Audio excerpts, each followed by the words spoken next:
लिखा है कि अंत के दिनों में भरमाए जाना बहुत आसान हो जाएगा। क्वेश्चन मार्क है क्यों? जी हां, क्वेश्चन मार्क है क्यों? वाह, इसका जवाब देता हूं मैं आपको और वापस कहता हूं कि मुझे टॉपिक पवित्र आत्मा देता है और मैं पवित्र आत्मा की ओर से ही आपसे बातें करता हूं, ठीक है ना? तो अंत के दिनों में भरमाया जाना बहुत आसान हो जाएगा। क्यों? आज कई प्लेटफॉर्म्स ओपन हैं, बहुत सारे प्लेटफॉर्म्स ओपन हैं। कौन से प्लेटफॉर्म है जहां पे आप आसानी से फंस सकते हैं? इसलिए लिखा है बहुत सारे प्लेटफॉर्म। उसका थोड़ा कैप ऊपर कर सकती है क्या? वाह, जितने 1700 लोग अभी कनेक्ट हो गए हैं, मैं आप सभी का स्वागत करता। बीच में कुछ दिक्कत हुई थी वाईफाई का, उसके लिए माफी चाहेंगे। कुछ नहीं कर सकते, टेक्निकल एरर है। या थैंक यू जी। वापस आते हैं। आज कई प्लेटफॉर्म ओपन है। मैंने क्यों ये बात को रखा? अंत के दिनों में भरमाया जाना बहुत आसान हो जाएगा। ऐसे फंसाएगा वो आपको। क्यों? प्लेटफॉर्म्स ओपन हो गए। जैसे कि इसको देखिए, बहुत इंटरेस्टिंग लगेगा आपको और आप समझोगे। लिखा है फेवरेट प्रीचर्स हैं, पहला प्लेटफॉर्म। सबके अपने अपने फेवरेट प्रीचर्स हैं, सबके। या उसमें से 10% अच्छे हैं, 90% का बेड़ा गर्क है। तो सब क्रिश्चियंस ने अपने अपने फेवरेट प्रीचर्स, नेशनल हो या इंटरनेशनल हो, सबको अपना फेवरेट बना के रखा है। मैं इसी को सुनूंगा, मैं इसी को सुनूंगा, मैं इसी को सुनूंगा, मैं किसी को नहीं सुनूंगा, ऐसा वाला। यह है पहला प्लेटफॉर्म जो कि बहुत डेंजर है। दूसरा, सबको खुश रखो वाला कॉन्सेप्ट। किसी को कुछ मत बोलो, किसी के अगेंस्ट में मत जाओ, किसी को कुछ मत करो, सबको खुश रखो। मैं इसके ऊपर बाद में आऊंगा। कुछ भी हो एक्सेप्ट कर लो, ये वाला कॉन्सेप्ट या प्लेटफॉर्म ओपन है। कुछ भी हो एक्सेप्ट कर लो, ठीक है ना? मैं आऊंगा इसके ऊपर थोड़ी देर बाद। सबको प्रेम करो वाला कॉन्सेप्ट। मैं आपको बताता हूं क्या चल रहा है। देखिए, बाइबल जो है ना, ओके, बाइबल जो है ना, आप और मैं जिस बाइबल को पढ़ते हैं, आपको पता होगा, मैं हमेशा आपको बाइबल दिखाता हूं। ये जो बाइबल है ना सर जी, इसमें ना परमेश्वर ने जगत से प्यार किया। परमेश्वर प्रेमी है, परमेश्वर प्यार है, परमेश्वर प्यार करता है, ऐसा है ना। कुछ दर्जन वचन है और सही भी है, गलत थोड़ी है। लेकिन उसको उठा के, क्योंकि परमेश्वर प्रेम करता है वाला कॉन्सेप्ट, इसको कहते हैं ना भरमाए जाने वाला प्लेटफॉर्म, मैं उसकी बात कर रहा हूं। लेकिन आपको पता है इसके पीछे मैंने क्या दिखाया था आपको? और किधर गया? कुछ भी हो एक्सेप्ट कर लो। और फिर उसके बाद क्या है? प्रेम वाला कॉन्सेप्ट। इसको क्या कहते हैं पता है? सही है, गलत है। हम कौन होते हैं न्याय करने वाला? मैं चलो उसको भी रख देता। न्याय मत करो और परखो मत, ये भी आ गया, ठीक है ना? तो ये आप देख लीजिएगा बाद में, लेकिन मुझे भी ऊपर वाला समझाने दीजिए। सबको प्रेम करो वाला कॉन्सेप्ट है। मतलब किसी को मत गलत बोलो, किसी को परखो मत, न्याय मत करो, जैसा चल रहा है चलने दो। और फिर फाइनल क्या कहते हैं? ऊपर बैठा परमेश्वर सबका न्याय करेगा। अब जरा ध्यान दीजिएगा, अगर ऐसा होता ना कि ऊपर बैठा परमेश्वर सबका न्याय करेगा, तो परमेश्वर ने बाइबल क्यों दी?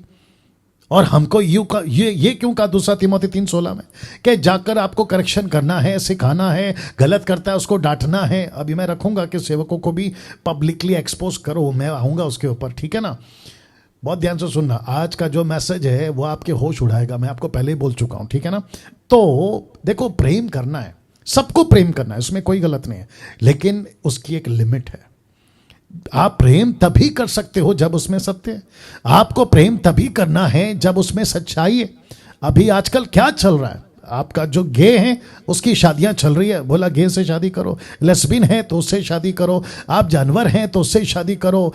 मतलब आप सोच के देखिए, और सबके पीछे कॉन्सेप्ट क्या है? प्रेम प्रेम प्रेम। आजकल की पिक्चरें कैसे बन रही है आप जानते हैं ना, कि सबको स्वीकार करो। मैं वापस रख देता हूं, सबको स्वीकार करो, कुछ भी हो एक्सेप्ट कर लो, सबको खुश रखो। ये देख रहे हैं आप, सबको खुश रखो।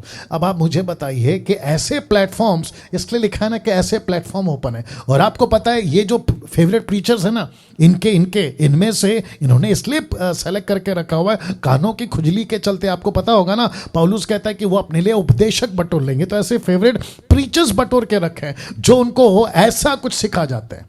सबको खुश रखो वाला कॉन्सेप्ट है, कुछ भी हो एक्सेप्ट कर लो, सबको प्रेम करो वाला कॉन्सेप्ट है, न्याय मत करो, डू नॉट जज अदर्स, मत परखो, सब जो है प्रभु देख लेगा, ऐसे वाले प्लेटफॉर्म्स ओपन है। अब मुझे बताइए, क्या बहकना या बरमाया जाना आसान नहीं होगा? इसलिए तो रखा था ना कि अंत के दिनों में इजीली बहक जाएंगे।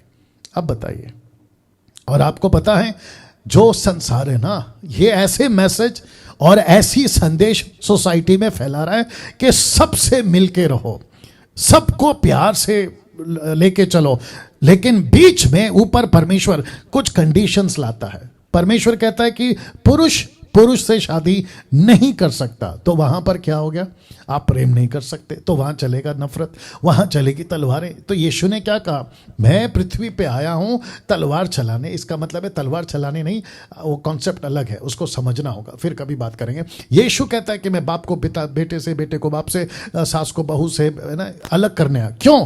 क्योंकि जब मेरी टीचिंग आएगी ना सोसाइटी में, समाज में, मसीह के देह में, तो उनको पता चल जाएगा। तो इसलिए तो लिखा है ना इब्रानियों 4:12, मेरा वचन दो-धारी तलवार है, वो काटता है।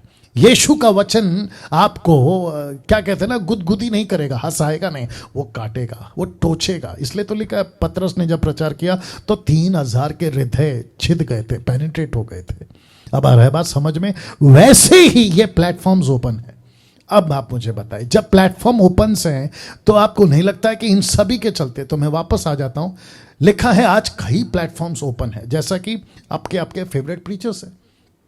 मैं इसके ऊपर थोड़ा सा और बोल देता हूं। अगर फेवरेट प्रीचर बहक गया हुआ है, वो चुना हुआ दुष्ट की संतान बन चुका है, नागपुर का हो, मुंबई का हो, पूना का हो, गुजरात का हो, पंजाब का हो, पंजाब का तो बात ही अलग है, वहां तो काफी 2-3 दर्जन ऐसे हैं जो टोटल छुने हुए खुद को कहते हैं, लेकिन वो बिक गए हैं। किसके हाथ में? लूसीफर के हाथ में। वो बात आप लोग भी जानते हैं। उनके कामों से, उनके फलों से, यीशु कहता है तुम उनके फलों से पहचान लोगे। मैं उसी बेस पे बोल रहा हूं, ठीक है ना? तो प्लेटफॉर्म ओपन है। तो फेवरेट प्रीचर्स क्या करते पता है? खुद भी फंसेंगे और उनके जितने भी फॉलोवर्स है ना, उनको भी यही टीचिंग देंगे। और जब वो टीचिंग देंगे तो वो क्या सिखाएंगे? सबको खुश रखो वाला कॉन्सेप्ट, कुछ भी हो एक्सेप्ट कर लो वाला कॉन्सेप्ट, सबको प्रेम करो वाला कॉन्सेप्ट, न्याय मत करो और परखो मत। अब बताइए आप, अगर ऐसा चलेगा तो बहकना इजी है ना? Of course easy.